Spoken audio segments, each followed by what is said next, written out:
பண்ணிக்கிட்டு 44,000 கோடி நீங்க ஒதுக்குறீங்க, ஆனா அதெல்லாம் என்ன ஆகுது அப்படின்றது பாஜக தலைவர் ஒரு கேள்வி எழுப்பியிருக்காரு. இல்ல இப்போ ஒரு தேசிய கட்சியோட மாநில தலைவர் அப்படின்னு சொல்றாரு. ஃபர்ஸ்ட் ஆஃப் ஆல் ஒரு இஷ்யூ வருது, ஒரு பதிவு போட போறீங்க அப்படின்னா நீங்க உங்களுடைய கட்சி சார்ந்த நீங்க ஒரு 4 பேரை வச்சுக்கிட்டு இப்படி ஒன்று வந்திருக்கே நம்ம ட்வீட் போடலாமா, அதை அசஸ் பண்ணீங்களா, அது ஏதாச்சும் உண்மைத்தன்மை இருக்கா, சென்சிபிளா இருக்குமா?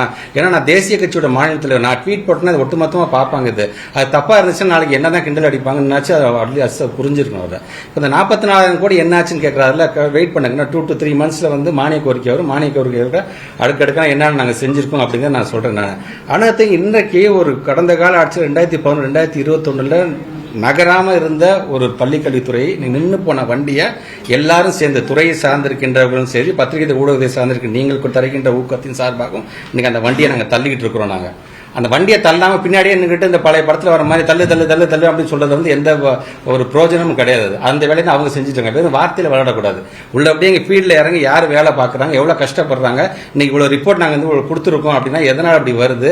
சமகர சிக்ஷாவில் சொல்ல 20 அப்ஜெக்டிவ்ஸ் 18 அப்ஜெக்டிவ்ஸ் நம்ம ஏன் நம்பர் 1ல இருக்கிறோம்? நம்ம இதுக்கு அப்ப இந்த 3 வருஷத்துக்கு அவங்க என்னென்ன செஞ்சிருக்காங்கன்னு அசஸ் பண்ணிட்டு அதுக்கு எந்த ட்வீட்டா இருந்தாலும் போட சொல்லுங்க.